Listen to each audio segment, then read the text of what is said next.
Check 1 2. Check.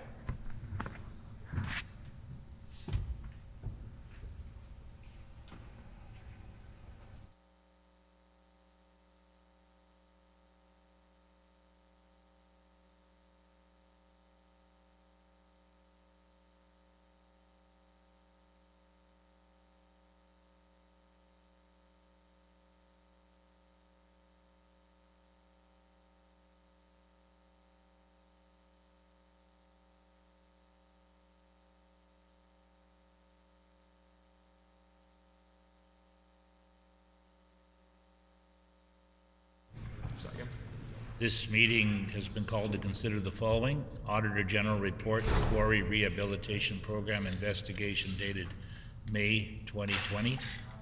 Auditor General Report, follow-up of previously issued recommendations dated March 2023, Quarry Rehabilitation Investigation Program. For the information of members, Jaron Vallel, the Deputy Minister of Economic Development, Investment and Trade, is unable to attend the meeting today. Laurie Stevenson, Acting Assistant Deputy Minister of the Resource Development Division, is here instead to answer questions from members. Is there agreement to allow Laurie Stevenson to speak on the record? Agreed, and so ordered. Are there any suggestions from the committee as to how long we should sit this afternoon? Mr. Martin. I'd suggest in line with what we've been doing, the committee sits till 3 o'clock and then reassess at that time. It's been suggested by Mr. Martin that we sit till 3 o'clock and reassess at that time. Agreed? Agreed, and so ordered. Does the Auditor General, Tyson Shikilo, wish to make an opening statement?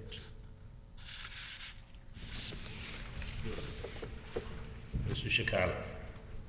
Thank you, Mr. Chair. Today, I will be joined by my staff, Jeff Gilbert and Erica Thomas, who conducted the investigation of the Quarry Rehabilitation Program, and by Stacy Wochuk, Assistant Auditor General for Performance Audit. Mr. Chair, this investigation was a result of a 2019 request from the Minister of Finance under Section 16 of the Auditor General Act to look at the Quarry Rehabilitation Program. The request came after internal audit, and the department responsible at the time raised concerns about the program. The program was suspended in 2018 following the discovery of financial irregularities. In my report, Quarry Rehabilitation Program Investigation, we found there was weak oversight and poor internal controls that resulted in the mismanagement of the program. More specifically, the investigation found the Quarry Rehabilitation Program did not have a sufficient risk management strategy in place. There was no process to identify or prioritize depleted quarry sites to rehabilitate. The investigation also found weak controls over levy collection and royalty revenue, as well as many administrative deficiencies, including not following best practices for tendering work. Based on our review of department emails and other project files, we found no evidence of tendered projects from 2005 onwards. The report contains 15 recommendations. We followed up on these recommendations in a report in March 2023, and reported that none of the recommendations had been implemented. Mr. Chair, I'd like to thank management and staff of the Quarry Rehabilitation Program and the various departments for their assistance during this investigation. I look forward to the discussion today on this investigation. The Acting Assistant Deputy Minister, Laurie Stevenson, wished to make an opening statement, and would she please introduce her staff joining her here today? Ms. Stevenson. Good afternoon, committee, chairman. I would like to introduce my staff. So we have Acting Director, Mining, Oil and Gas, Jeff Kraniak, and Manager of the Quarry Rehabilitation Program, Jane Epp, along with me. So.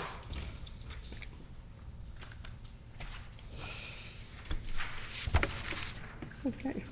I'll proceed with my opening remarks. So I'd like to begin by thanking Tyson Shikilo and the Office of the Auditor General for the thorough review of the Quarry Rehabilitation Program investigation provided to the department in May of 2020. The examination process and analysis of Manitoba's systems and practices, along with recommendations put forward in the audit, have assisted the department in enhancing program oversight and internal controls. During the follow-up discussions on the progress the department was making on the recommendations as of September 2022, it was reassuring for department staff to hear that staff from the OAG office commended the amount of work done to date. There certainly has been much done to date since May 2020, even with the disruptions of COVID-19. The department's involvement in the rehabilitation of depleted pits and quarries extends beyond over 30 years. The intention of rehabilitation program is that it will minimize hazards to public safety, protect the environment against adverse effects, and minimize detrimental impacts on adjoining lands, leaving the site in a state that is compatible with those adjoining lands. An aggregate rehabilitation levy was introduced with the proclamation of the Mines and Minerals Act in 1992. The rehabilitation program has traditionally applied to private land and minerals as well as Crown land and minerals. Private landowners often have different priorities when it comes to quarry rehabilitation than the province does for Crown land. As mentioned by the auditor, anomalies in the program's operation was raised with the executive by new management within the department in 2018. The department then followed with a referral to internal audit and consulting services, and ultimately the referral to the Office of the Auditor General. As a result of the program investigation, the rehabilitation program was paused in 2018. There was considerable demand to restart the private land rehabilitation program following the pause in 2018. The Mines and Minerals Act allows the minister to enter into agreements to support quarry rehabilitation. The Quarry Rehabilitation Private and Municipal Land Program has been operating since 2020 as the government rebuilds its capacity. As a result, the province has provided $13 million in funding for 130 projects on private and municipal lands. Up to 80% of quarry rehabilitation levies collected annually comes from privately owned quarries. To ensure a private land rehabilitation program could be offered with the necessary controls and oversight, the department, in consultation with procurement services and legal services branch, acquired outside engineering support through a tender utilizing the engineering and architectural services pre-qualification list under the province's master services agreement. The engineering service provider supported the paper review of landowner grant applications under the private program. They developed risk-based criteria in collaboration with the department, assessed cubic meter calculations, validated project cost estimates, and final submissions for payment. As a part of the program, it's also required by the landowner to provide reports and visuals of the work done. The consultant would also conduct random advanced audits on some properties. This external engineering support was essential due to significant vacancies that ensued within the mining, oil, and gas branch following the initial reporting in 2018. Not only was the inspection service essentially vacated, the morale and culture of the branch was severely affected, and vacancies within the quarry's tenure unit and other areas grew substantially as a result. So in September of 2022, so just last fall, the branch had 1 of 6 mining and quarry inspection positions filled, and only 1 of 5 of the quarry tenure unit positions filled. As of June 1st, I'm pleased to say we now have 5 of 6 inspector positions filled and 4 of 5 quarry tenure unit positions filled, with competitions in process for the remaining positions. There is still work to do. However, with the new hires, the branch has been able to complete a number of recommendations that were nearing completion last fall and is confident we will complete the others, save one, by late summer. The hiring of an external engineering support has also advanced the completion of the recommendations with the development of the risk-based assessment criteria, inventories, innovative methods of inspection and quality assurance processes, to mention a few. This was done for the private land programming, and all of that work will be leveraged for the Crown Land Rehabilitation Program as well. I'd like to thank the committee for their time and would like to invite questions, should they have any. Thank you. Before we proceed further, I'd like to remind the committee of the process that's undertaken with regard to outstanding questions. At the end of every meeting, the research officer reviews the answered for outstanding questions that the witness commits to provide an answer to, and will draft a questions pending response document to send to the deputy minister. Upon receipt of the answers of those questions, the research officer then forwards the responses to every PAC member and to every other member recorded as attending that meeting. I would like to remind members that only questions of an administrative nature are to be placed to the witnesses, and that policy questions will not be entertained, and as they're better left for another forum. The floor is now open for questions. Mr. Lindsay. Chair. Thank you, Mr. Chair. Certainly look forward to finding out more about the problems with this particular program. So it was basically suspended in 2018, and part of the reason for its suspension was there was all kinds of questions and outstanding recommendations that hadn't been done yet. So now you've identified the fact that you're starting to get crewed up properly for inspectors and the other position. How long does it take someone to get trained, qualified to properly do these inspections that they're now just coming on stream for? How long would it take for them to be competent to do that job?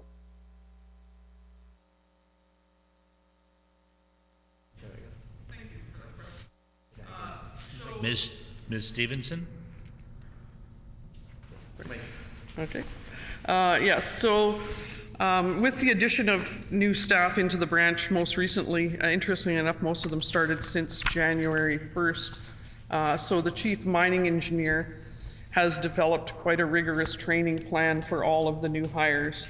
It is including, of course, a detailed review of the acts and the legislation for which they operate, reminders to staff on, of course, oath of office, conflict of interest, that type of things. More practically, the training involves attending 2 sites, observing and inspecting sites that are underway now. The inspectors also will be learning the computer system, IMAX it's called, is integrating management and quarry system that records the details of proponents' leases and permits. So they will be getting over the next, I don't think it's unreasonable to expect 4 to 6 months it will take to bring inspectors fully up to speed. Because the private municipal land rehabilitation program has not operated with provincial inspectors, it has operated with external consultant engineering support. That's not a concern or a risk. We'll be able to continue with that external engineering support. They provide oversight, they provide separation from the inspectors and their role. Inspectors are not allowed to contribute to landowners' application process, questions about estimates, anything of that matter whatsoever. So 4 to 6 months is not unreasonable. We may approach our engineering services vendor to see if there is any job shadowing opportunities there to work in as well. The inspectors will be learning the regular quarry program as they go. Inspectors, part of their qualifications of getting the job is the use of advanced innovation, drones, GPS, that type of stuff. So it is quite a learning curve, and we're not putting him in those responsibilities, that there would be any risk for conflict. They have nothing to do with the administration of the program itself. They're definitely dedicated to regulatory reviews. Thank you. Mr. Lindsay. Appreciate that answer. That takes 4 to 6 months, and right now the Crown Lands part of it is still held in abeyance while people are getting trained up.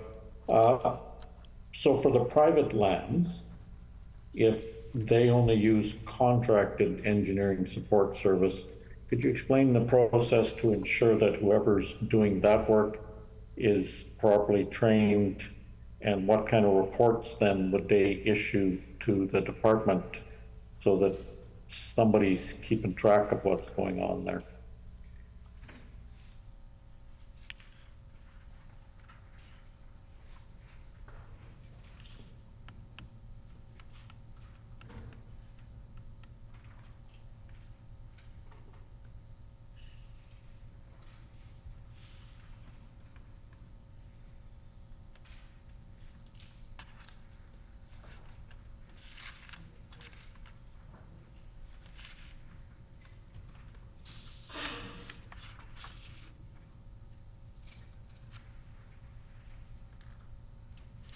Ms. Stevenson. Thank you for that question. So the engineering services that we contracted for by tender was quite an involved process. It did involve getting the JVs of the engineering staff that would be working on the project to provide oversight to the private municipal land rehabilitation program. And it also included the specifications of what we required, to look at, to ensure that there is separation, there's no conflict of interest between the engineering consulting firm and a contractor that's ultimately hired by a private landowner to do the work. So with that, we've been quite satisfied. There's ongoing contact with the administrative portion of the department and the consulting engineer. So the applications, there is a web posting when applications are ready for intake for private and municipal land programming. The website includes numerous questions and answers, the risk-based assessment criteria, information about slopes. So it gives the private landowner the idea if their project may qualify, so that then they can go in themselves, find a contractor to submit a bid in accordance with those requirements. Our consulting engineer reviews those to ensure they qualify in accordance with the program guidelines. They will then provide recommendations to the department as to those that qualify, those that might not qualify, works that might not qualify.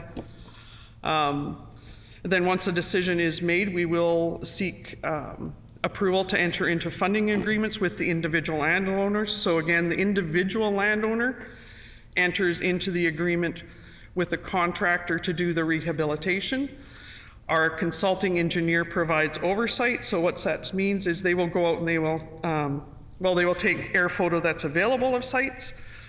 They will, in some instances, go and take new LiDAR imagery of sites, especially large sites or flatter sites that are difficult to tell when piles are moved from one area to another. So they'll get the technology in play, and they'll take images. They will then, when the returns come back from the private landowner, along with photos and data and quantities, they will analyze those against maps. They'll, in some instances, go back and take more LiDAR imaging and actually do a comparison between the two to validate that the amount of material moved is the amount of material moved, that the acreages for seeding are appropriate, all that type of thing. So then they would provide a recommendation back to the province that it's either, appropriate to pay as agreed, or we do reduce things from time to time. If they invoice for more, they're reduced because the contracts are, the grant contracts are very clear as to what the limits are. So I hope that helps. When we first obtained the consulting engineer was obtained through the, a formal tender process and all stats about, the staff that would be working on the project confirmed. So. Mr. Islisfeld? Mr. Chair, my question is more, I want to go back to the opening statements made by both parties, and just for some clarification, and then a follow-up. I know on the Auditor General's opening statement, out of the 15 recommendations, it was mentioned that none have been completed. And then in Ms. Stevenson's opening statement, it said that since the new hires have come on board, a number have been completed, a number of the recommendations have been completed. So I'm just wondering, I just look for some clarifications on how many have actually been completed, and out of the 15, which ones have actually been completed? Ms. Stevenson? Thank you for that question. So yes, out of the 15 recommendations, one of the recommendations is the Department of Finance. So I'll speak to the other 14. So the review of our ability to implement the recommendations was done in September of 2022. So at that time, there was no recommendations that we could say these are 100% complete. There were many recommendations that were a long way down the path, quite a ways down the path, 75 to 85% complete. Since September, with the addition of staff in a number of areas, inspectors, the tenure services area, the addition of the consulting engineers work that gave us more about the assessment process, some additional work by the engineers assessing 2,700 properties gives us good comfort onto what kind of sites we've got out there, what are the priorities and what are the processes. So to reply to the question specifically, in our view, if you look at it as just private land, and I do know that the OAG's report combines both private and Crown land, so you're not able to say, well, we're done for private, but for private land, 10 out of the 14 recommendations have been implemented, and that is mainly due to the support and work and oversight of the engineering consultant and additional staff of the department, so that we're able to, follow up on returns and that. But if we focus just on the 14 as a whole, in our view, 7 of those have now been implemented for both private and Crown programming. And those are, number 5, to ensure returns are received on a timely basis. And a lot of this was administrative process and procedure that was necessary to be implemented. Number 8, follow required tendering practices. Absolutely, we're going to follow the Minister of Finance's tendering practices. Number 9, the inspection function separated from the administration function. It definitely has been separated. There's no overlap there. Number 10, implement a formal cost recovery methodology. So since 2018, the province has not been recovering costs from the fund. We have been paying the engineering support out of the fund, and it has been less than 10% for any of those 3 years. So that's a significant reduction to what it had been in some prior years. Number 12, ensure we're using up-to-date technology practices. That is part of the position description now for an inspector. Rather than having it perhaps in a procedure manual, we believe a position description is the place to ensure, staff we're hiring have that. 14, proactive disclosure of contracts over 10,000. The private program is running on grants, so that doesn't come into play there. And we haven't reinitiated the Crown Land program, but absolutely, those will be tendered, contracted, and disclosed. And 15, report on the program objectives and use of funds. So this relates to the annual report. The annual report, definitely we're going to benefit from the OAG's recommendations there to add additional information for the public to understand the objectives of the program, key performance indicators, that type of thing. And key performance indicators may be things like amounts of acres, put back in agricultural production, amount of acres put back in forestry. So that gets us for 7 of the 14 that are now implemented. And then the balance, there's only one of the remaining 7 recommendations that's less than 75% complete in our view. And that is recommendation number 6, which relates to the reconciliation of the IMAX computer system to the SAP system. We do have a manual process in place. We do have modifications to the system submitted and on a list. It's a very specialized system, the IMAX system, and essentially it is waiting to have those modifications made so that that can happen automatically. So in our view, 7 of 14 as of now, not as of September 2022, but as of now, are completed, and we feel we'll have the balance done by the end of summer other than the IMAX due to resource constraints. Mr. Shikalo, you wanted to say something at this point? Yes, thank you. I just wanted to confirm that my opening comments did refer to the results in our follow-up that were as of September 2022. Our next follow-up on these recommendations is currently scheduled for September 2024. Based on comments I've heard today, I'm anticipating the results of that follow-up will be somewhat different. Thank you. Mr. Evelson? Mr. Chair, and I think you just answered my next question too. I was just going to inquire about the process used for follow-up. So when a department does complete all the recommendations that they commit to, how is the Auditor General's office notified? And I think you just answered that, but maybe I'll just let you clarify. Mr. Shikalo? For sure. Normally, after we issue a report, the Public Accounts Committee requests an action plan. So we will look at the action plan to see, we'll review it to see kind of the timeline for follow-up. But generally speaking, our follow-ups are scheduled for 2 years after sometime within 2 years after a report is issued. And then depending on the results of that follow-up, we will determine the next follow-up, which is, again, generally 2 years after that date. Ms. Stevenson? Yes, I have nothing further to add to that response. Mr. Smoke? Yes. I noticed that things were sort of shut down in 2018. There were a number of recommendations made.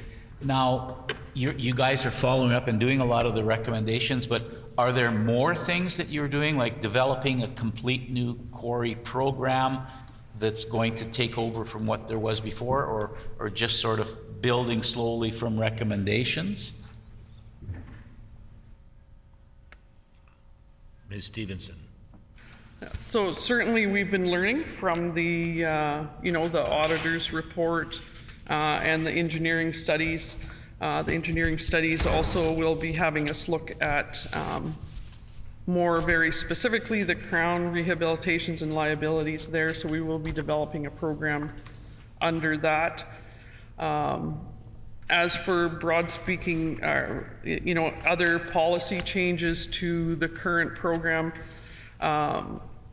those are our comments that we're getting feedback, some from stakeholders, some from the heavy construction industry and that type of thing, but no plans are concrete as of now. We're looking to sort of, my goal is to stand up the branch, stand up the unit, to be able to support what we need, to be able to support sort of priorities of resource identification, management of ongoing pits and quarries that are used, and the rehabilitation program. So there is lots that is being considered, but I don't have anything to report of, new specific changes. Mr. Smoot? Yes, this report deals with quarry rehabilitation, but are there any, like now that you have more staff, do they do any auditing throughout the year, like a spot audit on a pit, to make sure that the number of yards that are reported, taken out, are actually correct? Ms. Stevenson. Yes, actually, that's exactly what the staff will be doing, and as part of their training, some of them come with a considerable amount of background, and others, will be trained in that. So definitely that will be part of their role, is they will be visiting, and they have already been visiting existing pits that are being worked, looking for anomalies, working with the contractors to educate on regulations. We understand it's been 5 years till there's much presence in the field, so it's time to get out there, reestablish that presence and that relationship and work with them on their getting the returns in on time and that type of stuff. Yes, thank you. Mr. Brar. Mr. Chair, I'm referring to findings and recommendations on page 13 of the report. The report comments about the culture of the program, and it says that the culture was to encourage spending rather than to focus on the rehab process and risks to the province. So I see this is not listed as one of the recommendations, but I understand this is one of the findings. Can the department share some steps or efforts made to change this culture, the cultural shift on this point, if there is any information? Ms. Stevenson? Sorry. Thank you. So for sure, part of it was, as I sort of mentioned in my opening remarks, is that not only was there a loss of staff from the mining inspecting unit, there was other staff that left, and to find other positions. It becomes pretty difficult to manage a positive tone in an office when something like this has happened. There's obviously was some misdoings.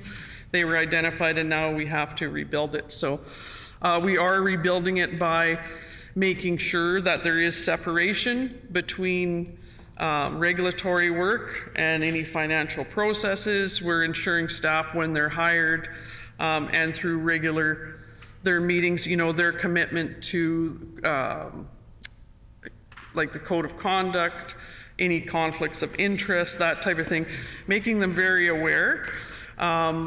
I think we have quite a proud unit that we're building there now.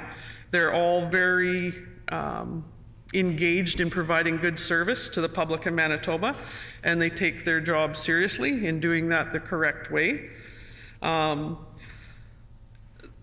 tend to have a bit of a not too much tolerance for going outside the box. So that's, my reputation precedes me a little bit in that, and I have some advantages with that with staff. But I have really found that when I first came into there, I came in just a teeny bit of background, I won't go into it too long. I came into the role last year as acting director, and the office was almost empty. And it was actually quite shocking to walk into that office, because I had worked with that office for years, over the years, as director of Crown Lands, to now walking into our office and having, I don't know if we've got 10, 12, 14 new staff in there now, and they're all learning, here's the rules, here's the regulations. We've got a very competent chief mining engineer, competent managers, that are all committed to, this is what we need to do, these are our rules and our guidelines. So I think we have a very good culture of that. You know what, we do what we can to ensure that industry, can have work to do, to ensure that private landowners can get their lands rehabilitated within the limits that we're able to, within the regulations and that. And that's sort of how I have always operated. So I'm hoping that I'm bringing some of that to the group. Mr. Barr. Thank you, Mr. Chair. So when you mention about 14 staff, is that all inspectors, or it's a mix of different roles, number one? My follow-up question is that rather than, other than having more staff, is there any formal training where those inspectors have been told about these findings and be careful about not focusing on spending rather than real risks to the province? So any formal system of training has been established or other efforts have been made in this regard? Ms. Stevenson. Thank you. So just to respond to the first one, there has been 5 of the positions were inspectors. So these are the ones that are specifically hands-on with the program. 4 of them had been what we call tenure services clerks. So they deal with the general quarry leases, quarry permits, and that type of thing. We have added others, some senior manager positions, some other areas in there for our team. We also have on the slate to hire another junior mining engineer to assist the chief mining engineer. So to get back on, has there been training? So interestingly enough, when the report came out about how unwell we were doing with the recommendations, that did definitely spur a number of sessions with staff in the branch. Some of that because staff were new. A lot of the new staff were like, what is this? I thought I came to this exciting opportunity and now they're telling me, you know, this is not the place I want to work. So I did myself a specific meeting with the whole division saying, you know what, this report is out there, and I explained how the report review occurred in September. Things have changed. You folks have come on board. These are the reasons, but also we went into why did it happen in the first instance. So our intent was to always sort of, you know, instill that with them. You can't do this, you can do this type of thing. And ironically enough, the release of the update helped us along with that, right? We were able to say, no, you folks are here, we're rebuilding the team, and we're looking for, to avoid, everybody is now sort of watching for those things, right? Because they've seen it. People see the report and right away they're, oh, I'm trying. And so there was a lot of explaining it. That's true, but this was September 2022, and that's how that works. And the process of reporting progress doesn't allow you to say, I'm 75 or 85%. It's sort of, it's implemented, it's not done, that type of thing, so, yeah. Thank you. Mr. Lamont? Yep. Thank you very much. Just a couple of questions about risk assessment. I know that there are a couple of mentions in your report that the engineering service provider is developing risk-based criteria. So is there a ranking system in terms of quarries and projects, and would you be able to provide us with that list of projects based on their risk, if you're there yet? Ms. Stevenson. Thank you. Yes, thank you for the question. So there is a list, and actually the list can be found online, but we will provide it to the committee separately. It is included with the information that's provided for the private municipal rehabilitation program. It goes into things like the side slope of your pit, distances from developments, obvious risks to the environment, you know, water maybe potentially breaking through a bit of a berm into a more sensitive area, those type of things. So it deals with a number of things in the risk assessment, and the applicants know that's what we're going to be assessing their project on. Again, it's the public safety and the environmental safety, but we will provide that to the committee, the package of materials of how the risk assessment is rolled out. Mr. Lamont. The other question is, I think, a broader one, is what is the current status of the rehabilitation fund? We recently heard from somebody who said that they applied and that funds weren't available for some reason or another. So what's the current status of how it's working now for anybody who comes in to apply? right now. Ms. Stevenson. So as contractors extract quarry materials, each year they have to provide returns and they have to provide a quarry rehabilitation levy. So that collection is ongoing. We do know that one of the targets was to try to spend down whatever was held in the reserve through the private land rehabilitation process. And we have done that over the last few years with the, I think, 13 million for 130 projects. But we do know right now from last year, we collected another 2.5 million in funds.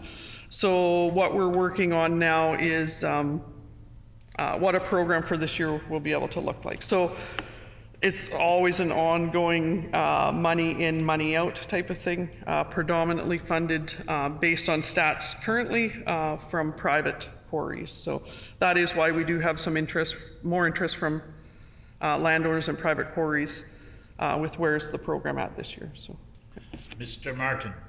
Thank you very much, Mr. Chair, and thank you, Ms. Stevenson, for attending. And I appreciate, I mean, all of these reports are just a moment in time. And so the benefit of having these committee meetings is that you can update us in real time. So I'm quite happy to see a number of these recommendations are almost in conclusion. And that, so one of my questions has to do with obviously the role of quarry rehabilitation is as you mentioned, you know, there's environmental aspects and that, but also a component of it obviously is to protect the liability of the province when we're talking about crown quarries. And it was noted in the report that crown quarries didn't, at least previously, be a priority. I'm wondering twofold. One is approximately how many crown quarries do we have, and whether or not that has been a change within the department in terms of putting crown quarries at the head of the list, for lack of better terminology. Ms. Stevenson. Yes, thank you for the question. So part of the work over the last couple of years as well was a separate contract that hired a engineering firm to analyze and assess crown pits and quarries. They have been able to assess 2,700. They've all been ranked from class 1 to class 4 as to sort of the risk assessment ranking. 5 specifically were identified by the consultant as the most at risk or most liability of the province. One of them is in northern Manitoba, one in the Interlake, one in the west, and 2 more in the southwest. We're still deliberating with transportation and infrastructure on those and making sure we're ready, but they will be the top of the list that would go to contract and tender to have it fixed. So we're quite pleased. We were able to have 2,700 audits essentially done or reviews done on the properties. We have a very good inventory and a list to begin tackling that crown liability question. Some of the ones that are less critical but still of concerns, we're actually going to this summer be installing signage that will just alert folks that there's an excavation area here. It doesn't mean that because there's an excavation area, it's always dangerous, but it will alert the public too that there is an excavation area here. So that will also happen this summer. So. Mr. Martin. Thank you very much. Interestingly, the timing of this committee is interesting in that yesterday we talked about aging information systems and technology. One of the comments made by the auditor was the inadequate use of technology. Now, that being said, obviously technology is always changing, so it's a sort of a bit of a two-part question. Are you confident that you have the necessary technology for the inspectors to do their job? And if not, is it a matter of financial allocation? Is it a matter of supply and demand? Because again, I would imagine that some of these equipment are not things that you can go at the target to get kind of thing. Ms. Stevenson. Yes, so we were very pleased last year to be able to secure funding to obtain some of the very high-tech equipment. We've got sort of top-of-the-line drone and computer software to be able to go to a pit, essentially fly the pit, get the data. You could go back 2 days later and see what they've moved, essentially by reflying it and doing analysis on there.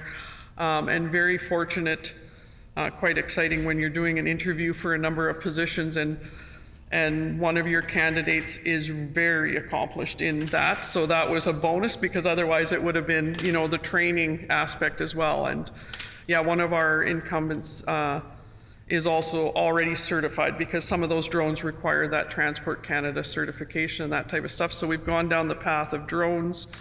Inspectors are all equipped with new GPSs. They're all now equipped with new sound monitoring devices.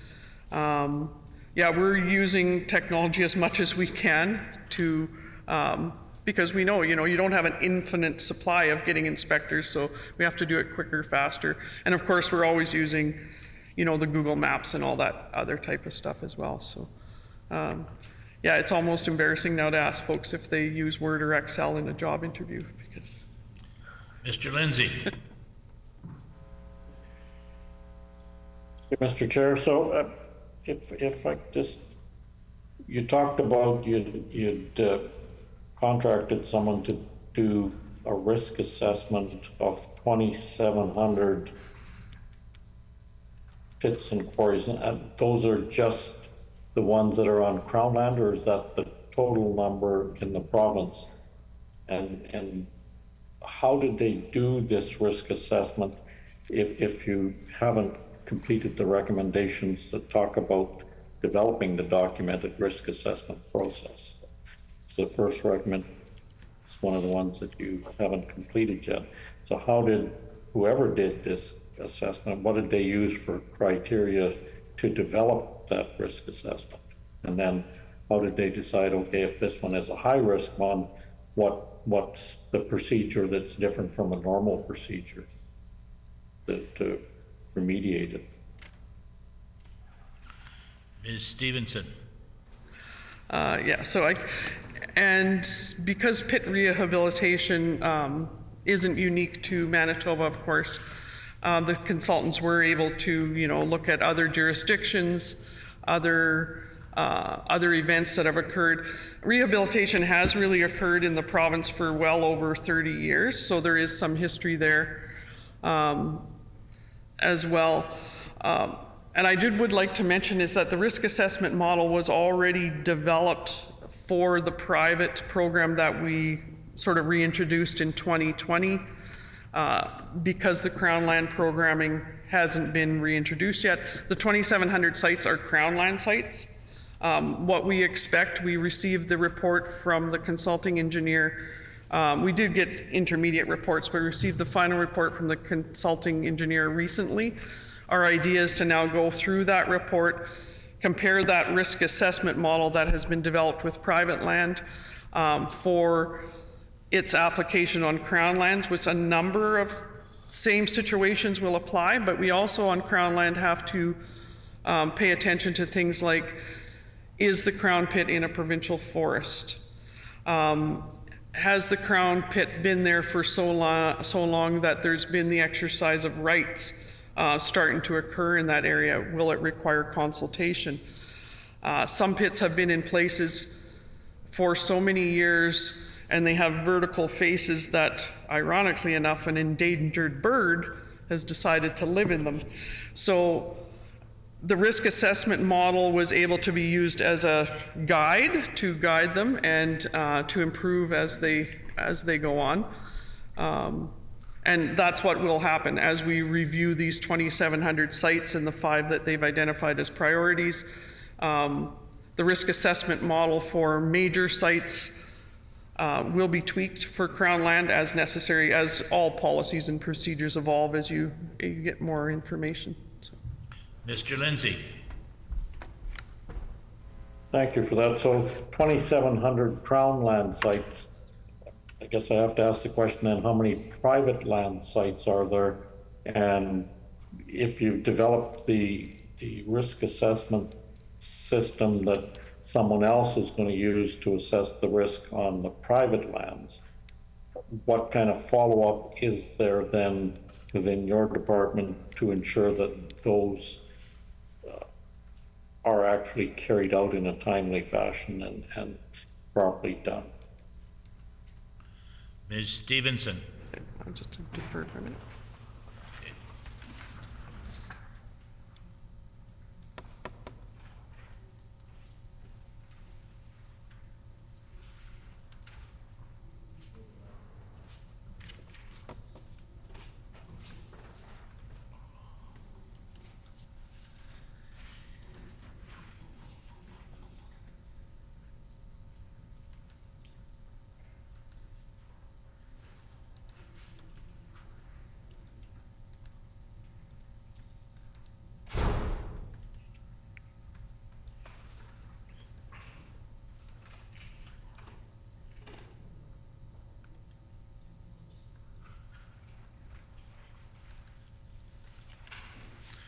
Ms. Stevenson.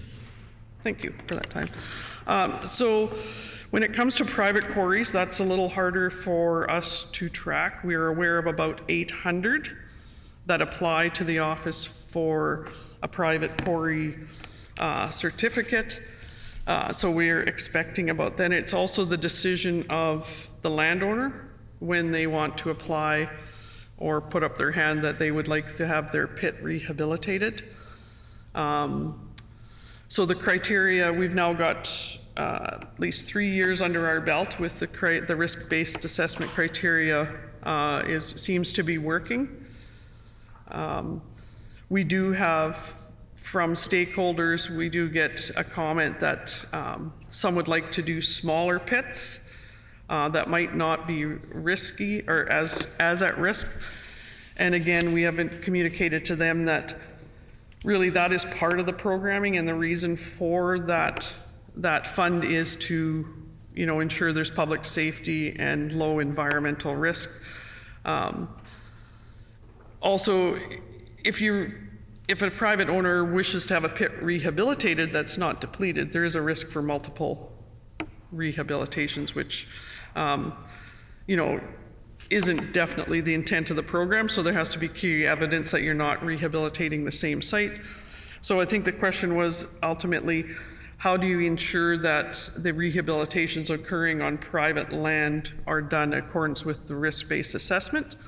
So we do know that from 2020, while we have had the engineering consulting service providing oversight, they do those follow-up inspections to make sure it's done based on the criteria that it was intended to be. Mr. Wishart.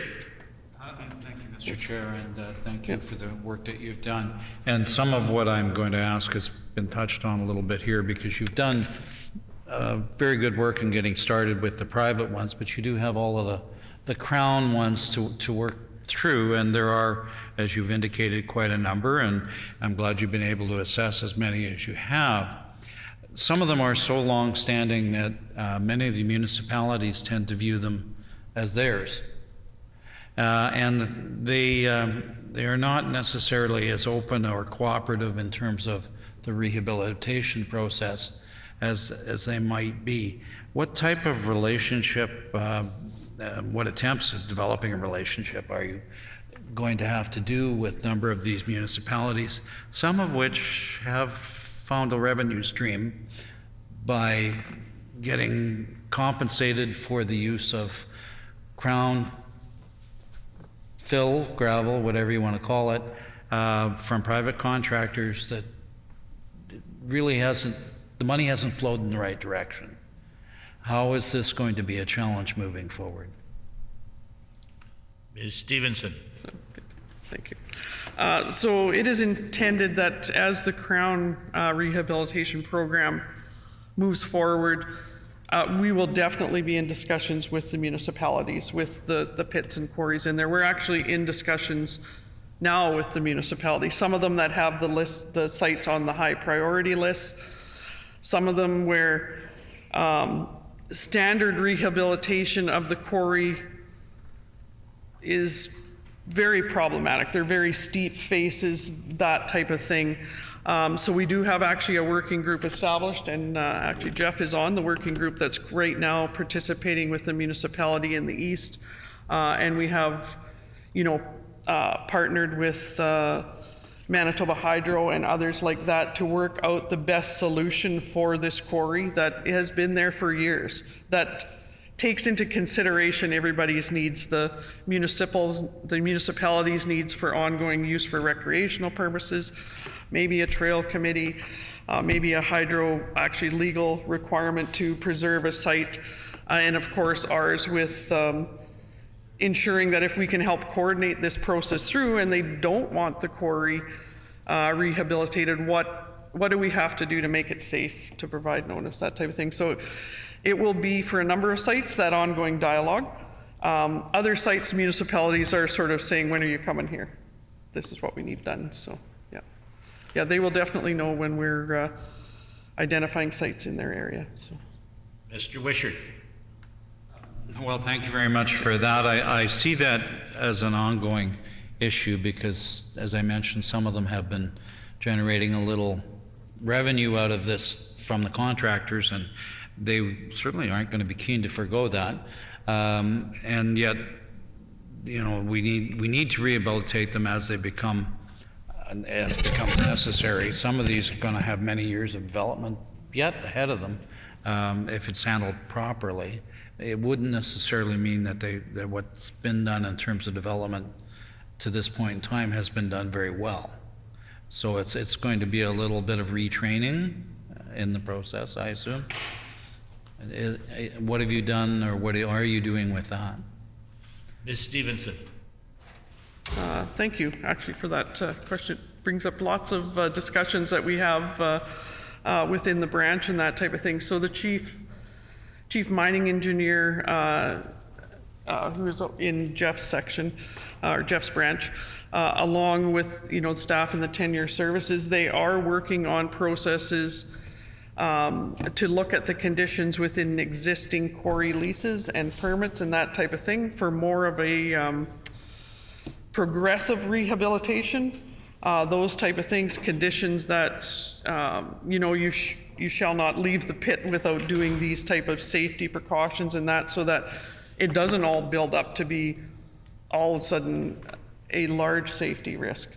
Progressive rehabilitation and the requirement for sure for safe sloping seems to be, yes, it will take a contractor a little bit of work at the end of the year, but ultimately it will leave that pit safer. So we are looking at those, how we can implement those into conditions in existing leases and permits. Mr. Brar. Thank you, Mr. Chair.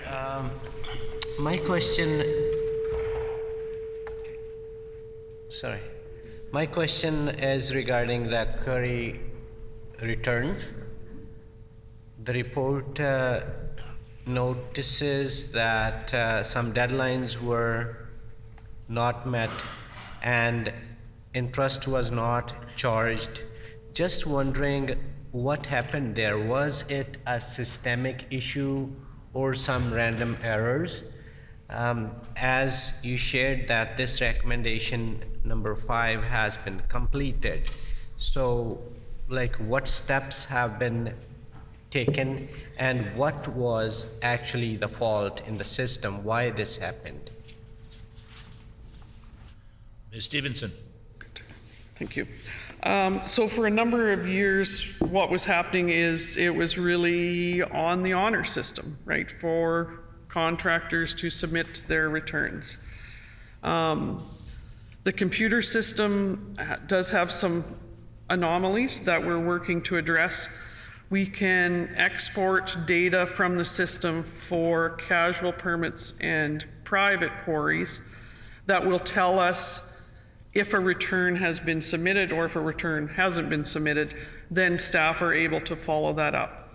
There is a technical issue with having that done for quarry leases currently, and that system anomaly has been identified to our technology group to put that sort of back in place the next time that the system is modified. So right now it's quite a manual process.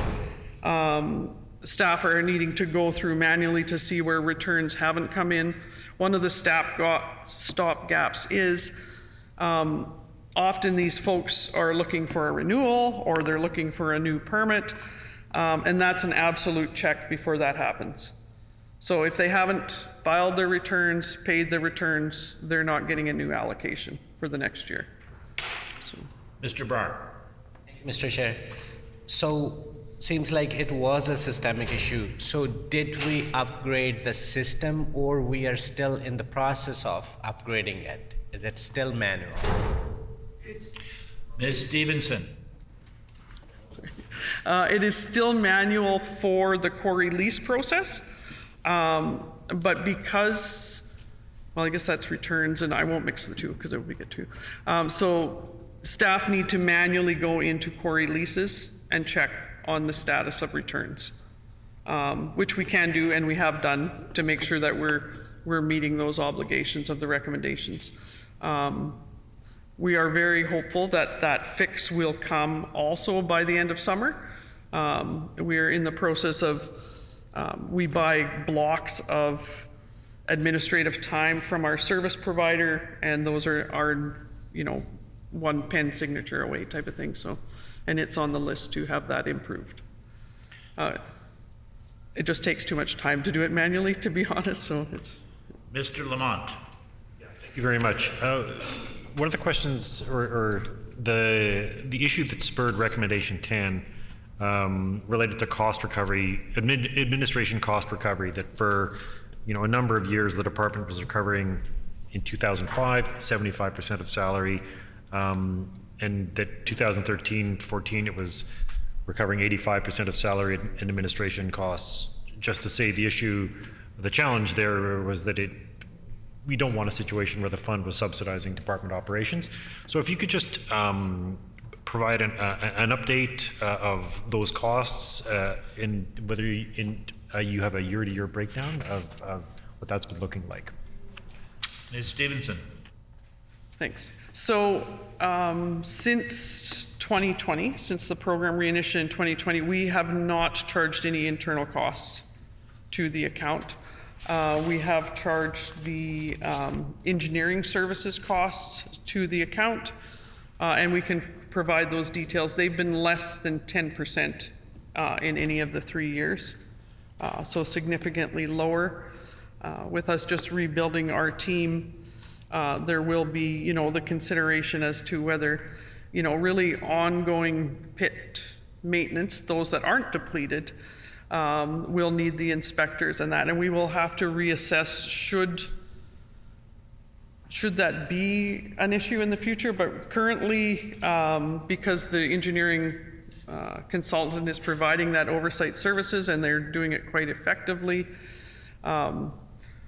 we're not looking for a return to a lot of money coming out of the funds, and we'll definitely put in place, a regular cost share model should we go down that path. There's no plans right now to return to that. So, Mr. Lamont. Thank you. And just as a follow-up or another question, it was the issue of contracts over $10,000 being paid out, being listed on the government's proactive disclosure website. So if you could, how does the government department ensure that that's happening? And do you have a list of the contracts that are tendered or untendered? Ms. Stevenson. yeah. So since, again, 2020, we haven't issued any individual contracts to contractors to rehabilitate private land. There has been grants issued to landowners. The tenders that we issued for the consulting services went through the MERCS process and are publicly disclosed. So I don't have any tenders to give you for the rehabilitation process, but we certainly, some of the recommendations were a little bit of an eye poker to me because, of course, we'll report and we'll go through, our executive financial officers to make sure that's done appropriately and that type of stuff. So, Mr. Mikuleski.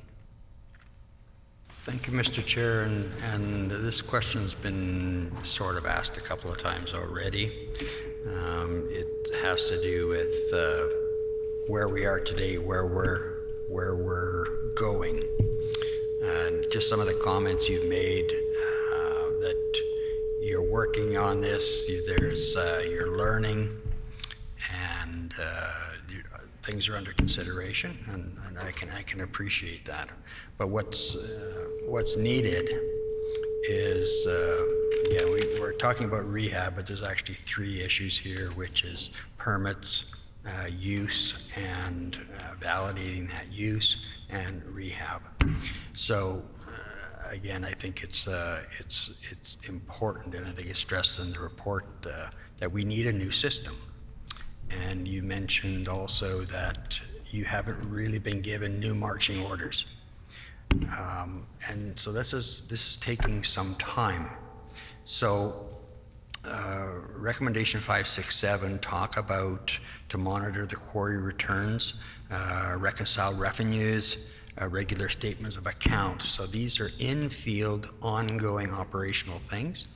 So I would ask is what's going on now to address those specific recommendations, and is this part of a broader new program, as suggested by another colleague, that we need a new process, we need a new system, a much more accountable system, and are these components going to get melded into a new system at this time? Ms. Stevenson. Thank you for that, Chris. So the answer is, in that extent, there will be a new system. Like, there will be a new system of monitoring how much comes out of a pit, how that is tracked internally, how that is reconciled internally, that type of work. They're developing haul log reports for contractors, potentially with a requirement to submit monthly, not to submit daily.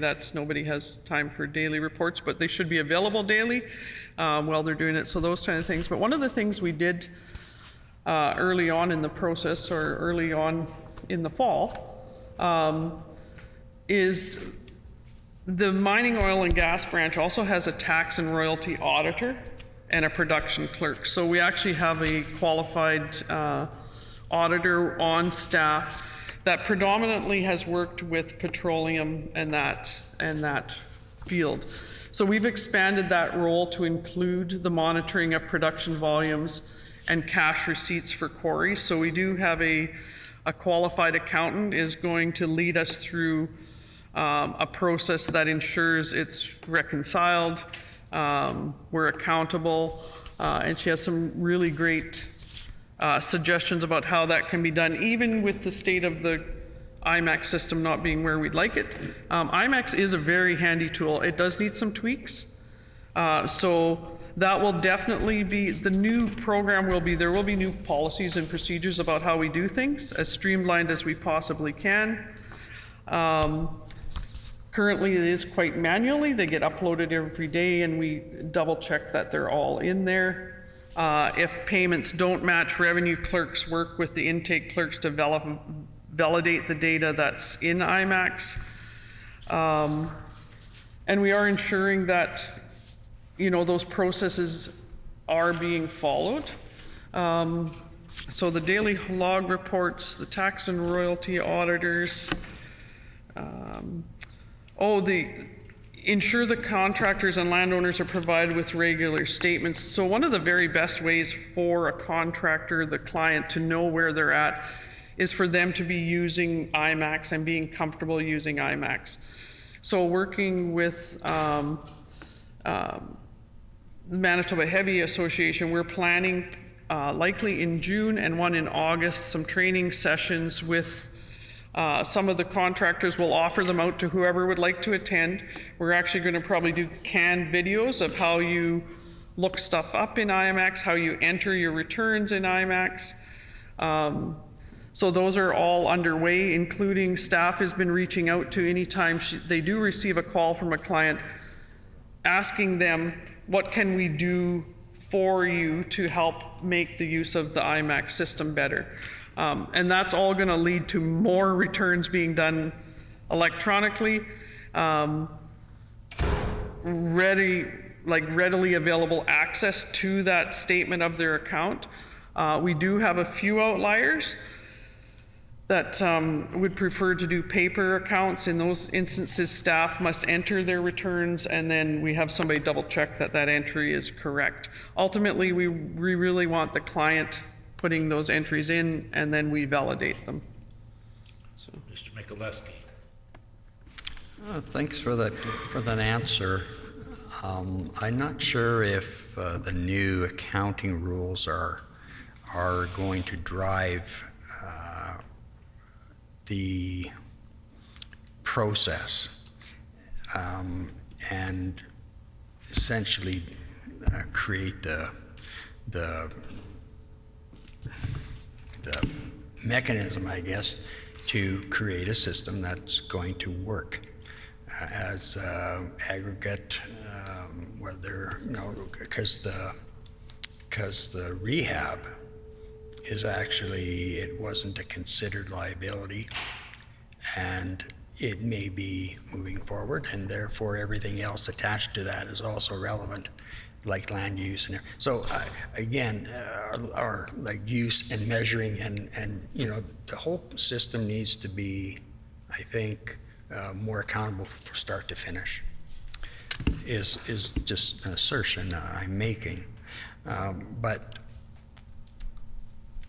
And I guess I have to stress again, the Auditor General's report is, you know, the lack of work really that's been done in changing the system, and of course it's also related to the big issue for me is the use, measuring those things, and in effect who has access to those quarries, and as it relates to now use, whether it's by government, municipal, provincial, or federal, for annual use or project. Like, we need to sort of get a handle on those things, which ultimately relates to rehab, right? Because that's one of the 3 steps that's identified in this report. So again, I'm concerned that there isn't a real emphasis on developing a new program. And I guess, is there a timeline that you have, that you are required to work to make sure that there's improvements made to some of these recommendations? Like, is PSAB, is there a deadline there? Where's that? Ms. Stevenson. So essentially, for a deadline, my direction is we don't let up the gas. We're working on these recommendations now that we've got resources in place, you know, at the best speed we can to get them addressed. So the timeline is, yeah, we're not going to you know, wait for another year and then say, oh, we better do that last one. We're full speed ahead on concluding these recommendations, so they're concluded. The discussion about will there be a whole new program is really a policy overarching question, and although we're gaining lots of information to support potential recommendations for new programming, that's what we're doing at this stage, is really building up that support document for this is something potential that could happen. For instance, it's known by ourselves and it's known by industry, including Manitoba Heavy, that the rehabilitation fee needs to be increased. So that's something that's not disputed. That's something that the consultants have said it's not high enough. The timing of that is very important to the industry. They need at least 3 months' notice before they can implement that. So that's also a consideration that's taken, you know, as we work through these recommendations. So the recommendations that we're getting from and working on from the Auditor General's is helping us to build what can this final model look like and what are those proposals. But Yeah, we don't have like a model in the box to sort of say we're going to present this. That's something that would have to be communicated out more, and there'd be more engagement on that type of thing. So, Thank you. Mr. Lindsay? Thank you for all your, it's been somewhat educational for many of us. So just if you could expand a little more on some of the quality assurance process that is in place, that needs to be in place, some of the things that need to be in place that are going to prevent some of the real questionable practices that I understand are being reviewed elsewhere to see if there was criminal activity. If the proper quality assurance process is in place, that I think would go a long way to preventing that kind of gaming the system for personal benefit. So is there a quality assurance process presently in place, and who reviews the whole process to make sure that everything is being documented and followed up and entered into a system so that that kind of assurance is in place? Ms. Stevenson? thank you.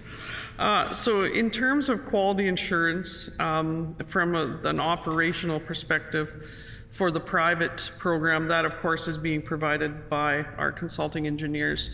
They're assessing the work done based on the criteria and the project. So, and they're doing very detailed before and after work and analysis of volumes moved and costs made type of thing. Again, our tax and royalty auditor, who is a professional, the CPA, is establishing those processes in-house for the reconciliation of returns and amounts and that type of stuff. Position descriptions have been modified to ensure there is no overlap in that financial administration with the regulatory services roles. So those are sort of systemic things that we're able to do to make sure that doesn't go back. It's really outside their job descriptions, and then more reminders and that, and of course watchful eyes by the managers and the directors and that type of thing. I can attest our department has a high level of scrutiny on financial submissions. So not only is the branch and the department, or branch and the division, hyper aware, any of the departments that we've been with, and we've been with a couple in the last short while, have had very strong controls on how processes are being paid and that type of thing. So, Mr. Lindsay?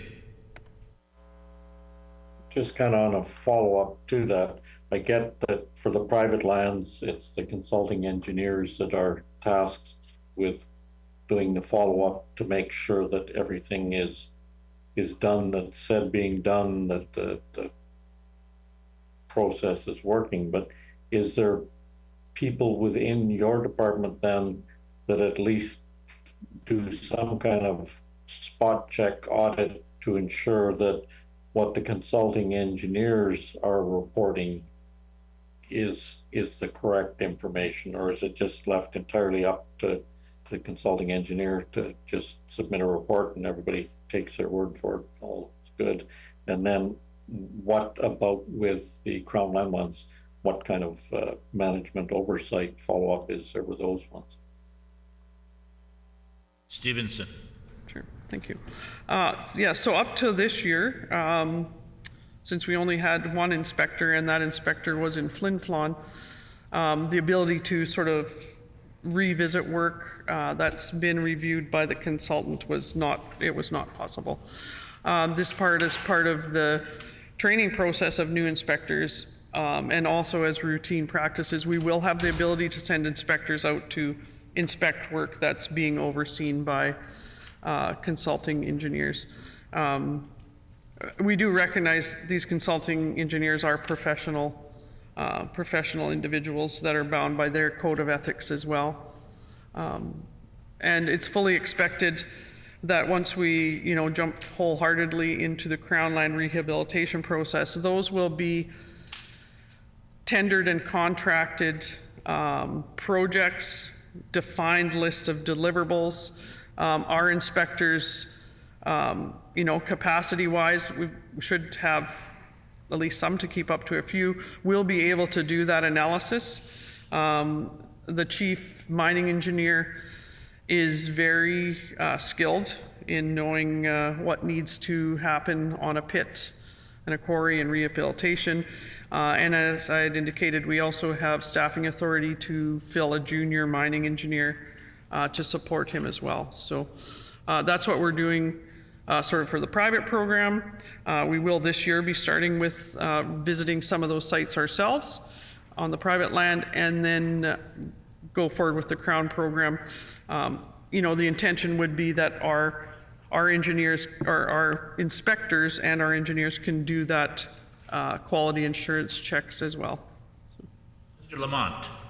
Thank you very much. Just a question around recommendation 4, that there were some challenges around levy collection and royalty revenue, making sure that people were, because contractors are self-reporting, what has been done in terms of the department assessing, monitoring, or analyzing quarry returns, just to see, even on a statistical basis, whether whether it might suggest that one quarry or another is under-reporting?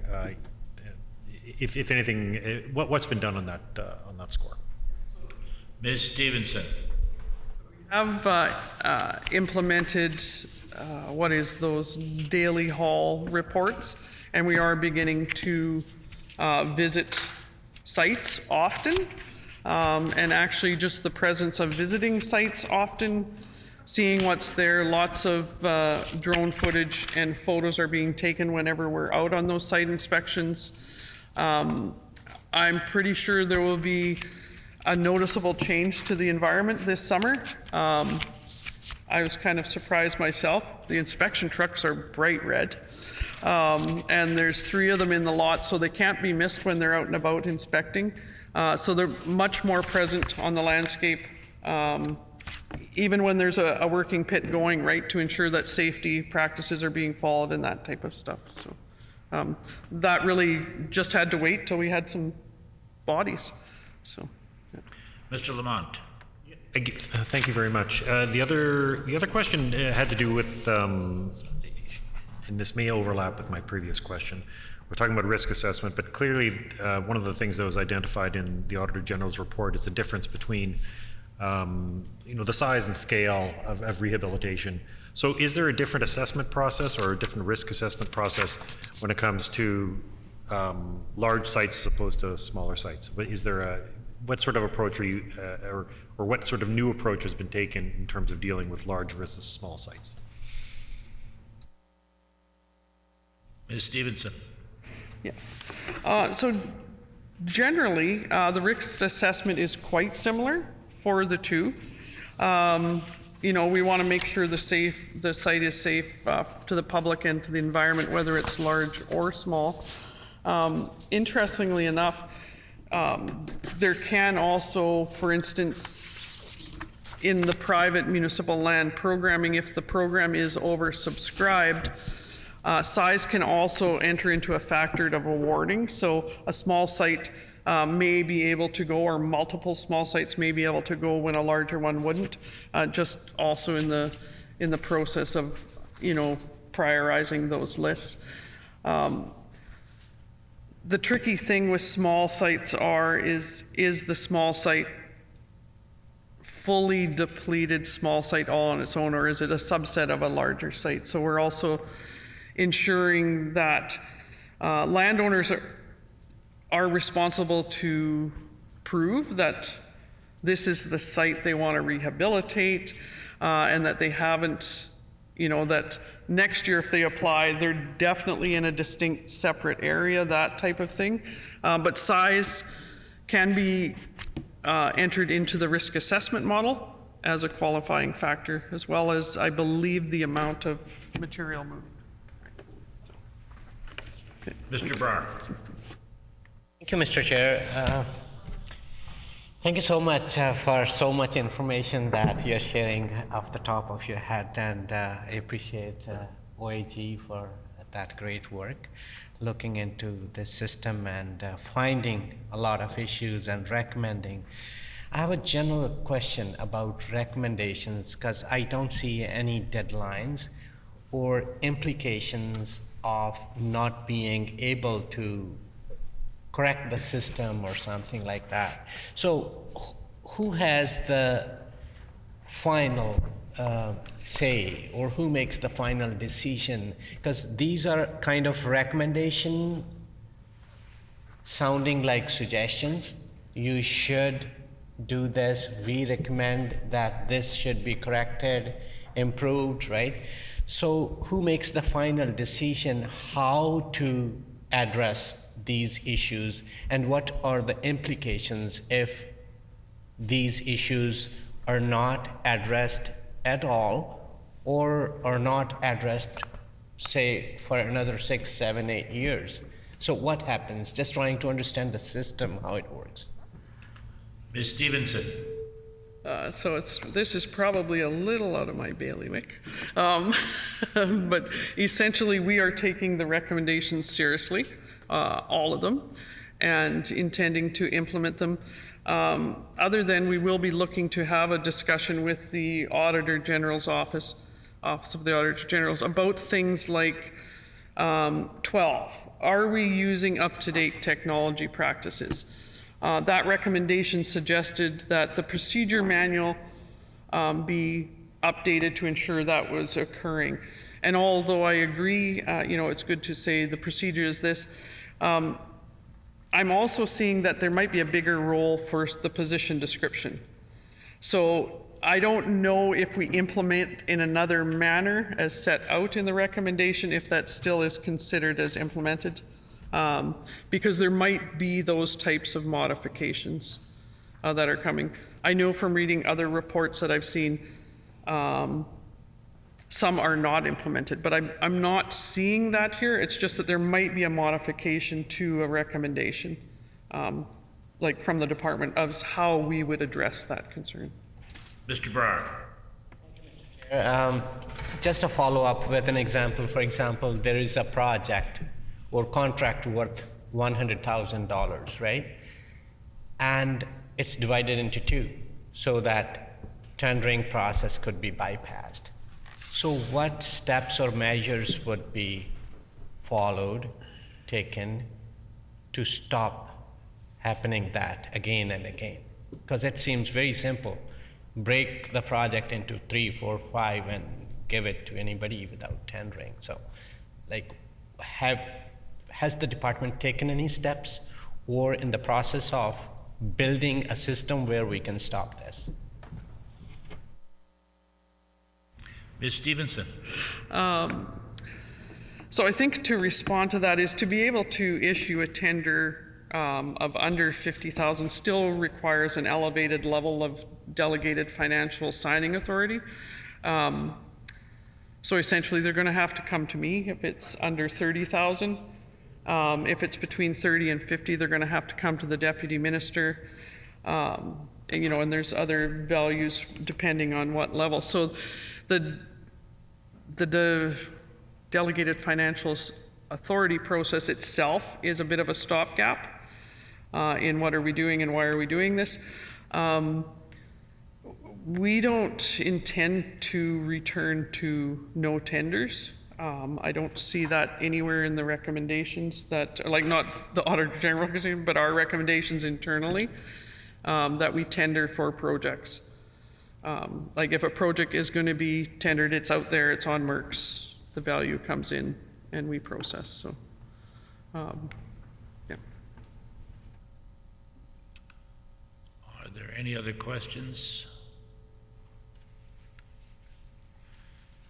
Hearing none.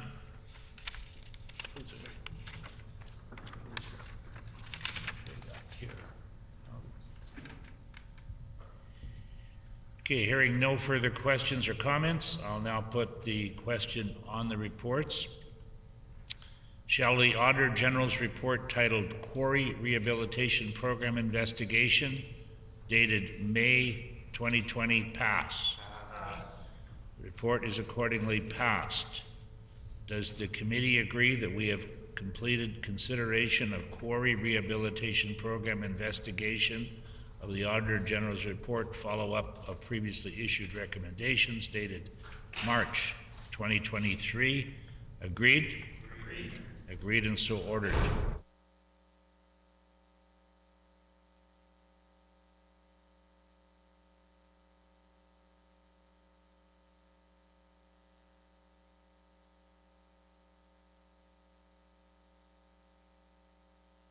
So I'm being asked here, does the committee agree that we have completed consideration of Quarry Rehabilitation Program investigation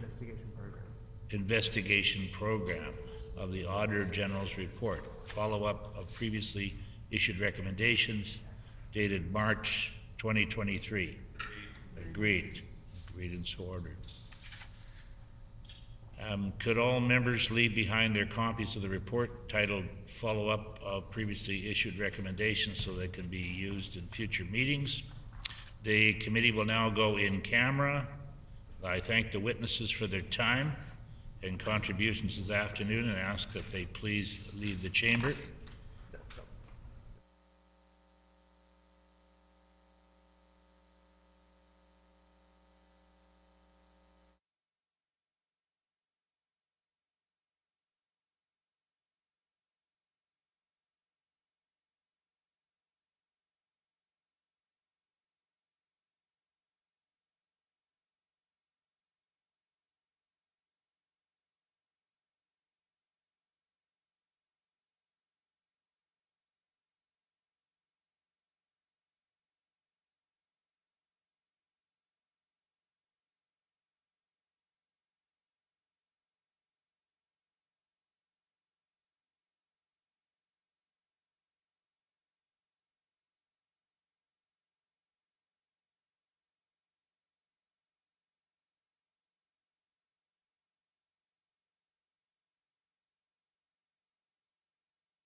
let's do the, so will the Standing Committee on Public Accounts please come to order? I would like to thank the witnesses who have appeared over the last 3 days, the Auditor General and his staff for their support over the last 4 years, and also the hardworking Assembly staff operating behind the scenes who have helped ensure our meetings run as smoothly as they have. The hour being 2:39 and a half, what is the will of the committee? I suggest the committee rise. Committee rise.